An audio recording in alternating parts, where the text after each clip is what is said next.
E eu sempre praticando aquela coisa do perdão, porque eu achava que eu tinha alguma culpa nisso, né? É sempre assim mesmo, né? E assim, como eu sou espiritualista, esotérica, então eu falava, não, eu tenho que realmente fazer alguma coisa. E fui trabalhando esse perdão, essa coisa da mágoa. Foi, né? A hora que eu me senti preparada para poder encará-lo, eu falei, agora é a hora. Tá. Isso deve fazer mais ou menos uns 4 anos ou 3. Aí, uma prima minha entrou em contato com ele para ver se ele podia ir em casa para a gente conversar, um almoço e tal. Ele foi.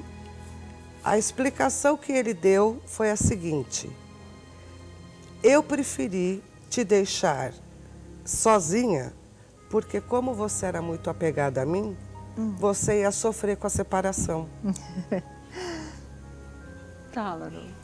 Não, Nem merece comentários, pode falar. Não merece deixa ela isso, falar. né? Eu lembro bem, porque a Mara, maravilha, eu acho que tudo isso começou com o próprio depoimento dela, e é muito importante. A Mara carrega, e eu conheço a Mara, um amor, é uma pessoa assim que teve um passado artístico imenso e hoje tem o seu valor muito grande, né? É evangélica hoje, louva, enfim, está muito bem. A preocupação é das pessoas, do ponto de vista jurídico, é legal, é saber, poxa, ele me abandonou, ele não fez nada, ele me renegou, ele sequer me deu amor. Daqui a a pessoa pouco você queria não amor, não estava só esperando aquele sapato. Sim, Imagina, quer dizer, ele justifica de uma maneira absurda que abandonou porque ela era muito apegada a ele e aí ela sofreria mais, é isso? Sem pé nem cabeça. Qual foi sua reação a isso? Você vai me contar daqui a pouquinho. Vou dar um recadinho, eu volto aqui já. Mas é impressionante, né, gente? Que coisa mais triste, viu? Deixa eu voltar aqui, que a Thelma vai falar pra gente como ela se sentiu quando o pai disse que se afastou dela para ela não sofrer, porque ela era muito apegada a ele. Você riu na cara dele?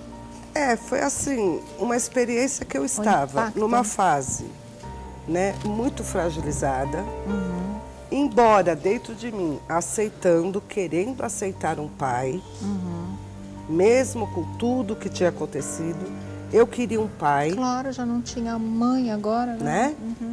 Eu falei, quem sabe? Aí ele falou muitas coisas que eu achei um absurdo, porque a minha mãe era uma pessoa de não voltar atrás.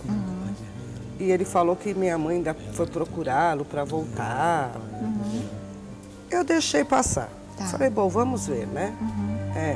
É o que eu tenho, de família de sangue, então vamos lá.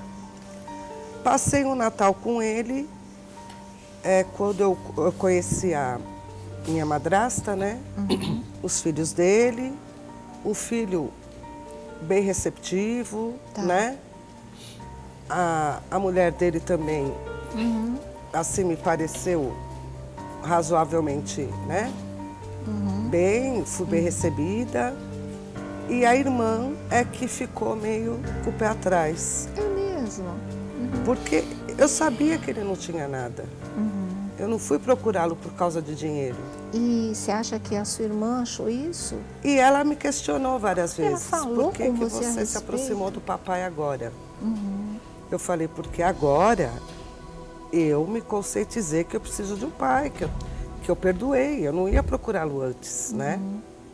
Mas sua mãe tinha morrido também, estava sozinha. E assim, não foi logo após a morte da minha mãe. Tá. Foram anos que eu fui, sabe, pensando, mas aquele ódio, aquele rancor, sempre... Mas ela não inverteu? Quando ela falou, por que só agora você foi procurar o papai, não tinha que ser o contrário, a pergunta? Pois é, né? Desculpe.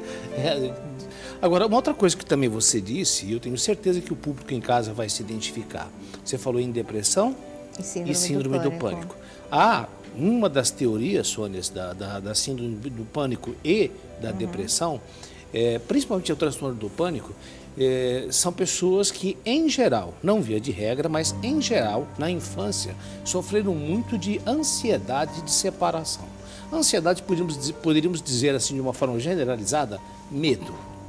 Entendeu? Então, o que acontece? Como você provavelmente não tinha estrutura lógico, aos 3 anos, não tinha recursos para trabalhar com aquele abandono. Sabe lá Deus o que passa pela cabeça de uma criança? Será que mamãe também vai embora e eu vou ficar completamente sozinha no mundo? Sim. É a fantasia da criança. Só que como ela não pode, não tem recursos para viver, joga lá, às vezes lá para a vida adulta. E quando vai para a vida adulta, a gente não se lembra dos fatos que nos deram medo, mas só sente um medo.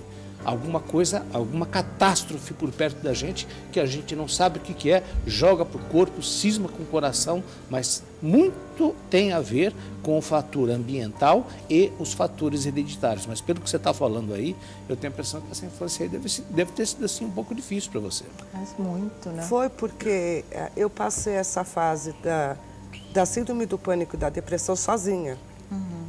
Porque o meu marido resolveu, né, a vida dele, que ele queria ir embora, eu sem a minha mãe.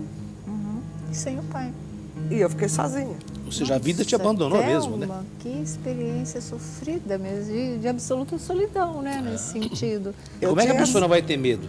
É. Depois de tudo isso, como que você não vai ter Não vai medo? ficar em Eu pânico, tinha o meu né? tio, que ainda continuava me dando apoio, que foi ele que me levou ao psiquiatra. Seu Porque pai quando ele me mesmo, viu, né? ele falou, peraí, você não está bem. Porque eu não sabia o que eu tinha. Entendi. Eu só chorava, eu já não queria fazer mais nada.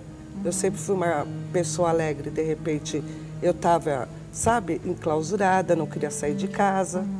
Então foi o meu tio, mais uma vez, que me levou a um tratamento. E quando eu reencontrei o meu pai, a família dele e tal, eu até, sabe, falei, nossa, acho que agora Vou ter uma família. deu uma alicerçada, né? Pelo menos é meu pai, é meu sangue, né? Que era isso que eu queria. Claro. E eu fui lá, fui bem recebida, né? Foi só sua irmã que te achou interesseira, né? É, Nas minha irmã entrelinhas achou foi o que ela deixou, o assim. porquê, e ela sempre falou que me odiava, porque Que te eu odiava? fazia o meu pai sofrer. Que coisa, ela sabia um outro lado, Quer dizer, né?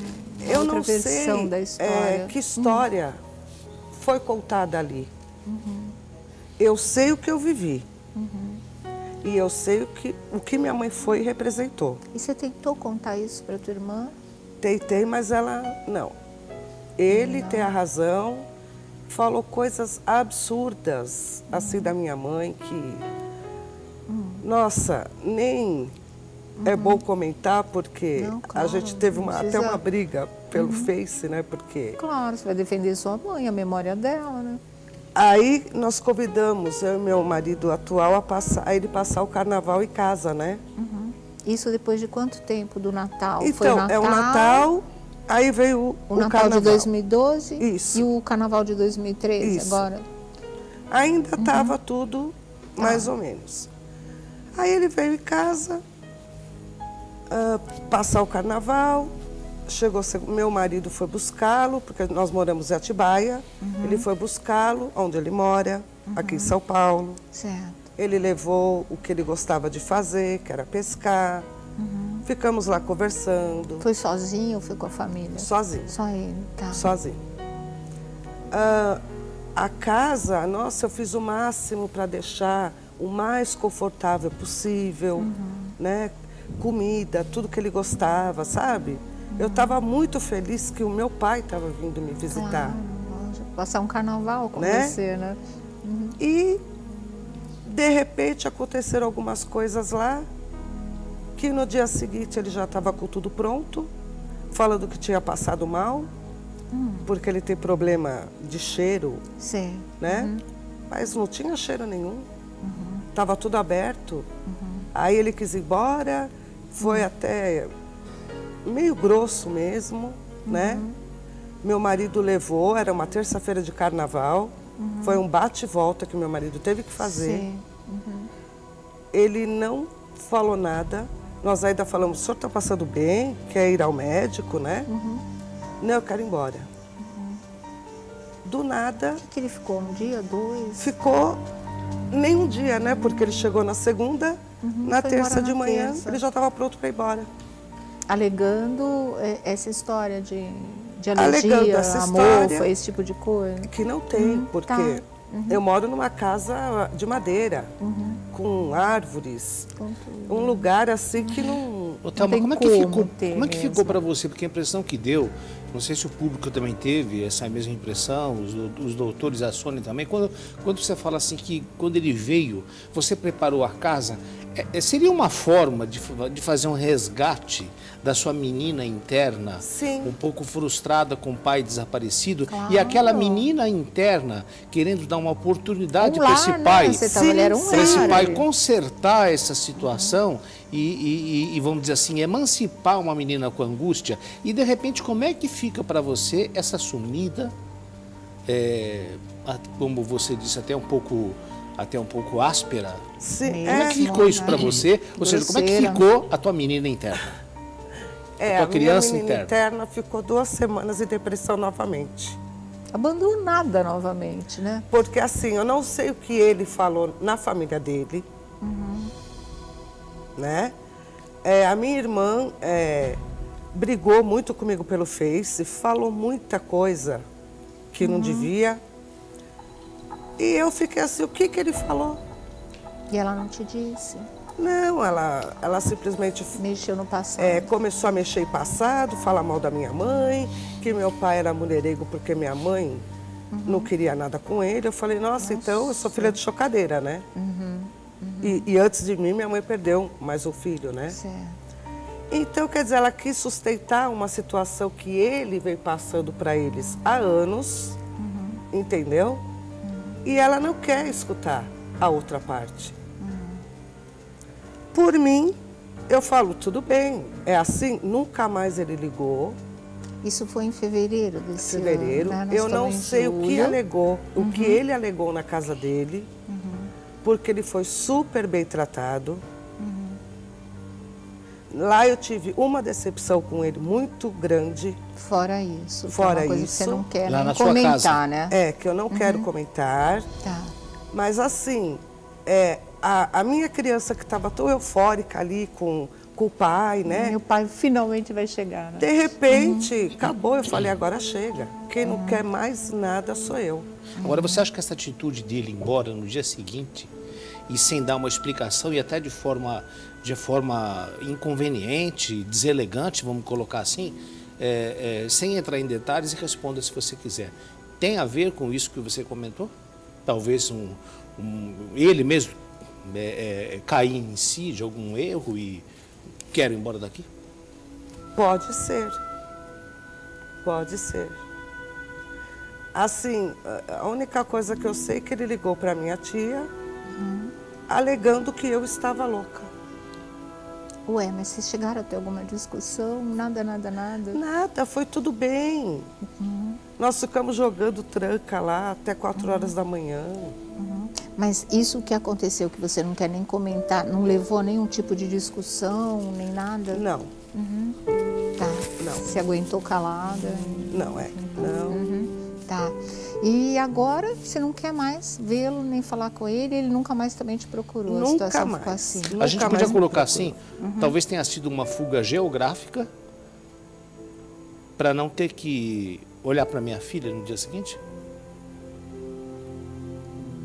Pode ser também, né? Pode ser, né? Pode ser tanta coisa que ele é que sabe que está dentro dele. O que a gente sabe é que a Thelma sofre com essa história, esse abandono a partir dos 3 anos de idade. E foi, né? A cada fase da vida foi um abandono que se reafirmava cada vez mais. E ela ia tendo mais consciência desse abandono, da profundidade disso e do não querer mesmo estabelecer nenhum tipo de laço. Porque nas poucas vezes que ela ainda, né, criou força para ir lá e mais uma vez, porque acaba sendo humilhante, né? Você vai lá bater na porta por uma xícara de açúcar, que seria o afeto que você precisa, e nem isso a pessoa te dá. Ela foi procurar, ele fez uma peça de teatro, ela foi assistir, depois pediu para ir no camarim conversar com ele. Até as fãs fazem isso e pelo jeito eram mais bem tratadas do que a própria filha, que foi recebida friamente. Não houve, né, uma receptividade ao convite para ir jantar com ela e com o noivo. Naquela época ele simplesmente sumiu, desapareceu, ninguém sabe, ninguém viu.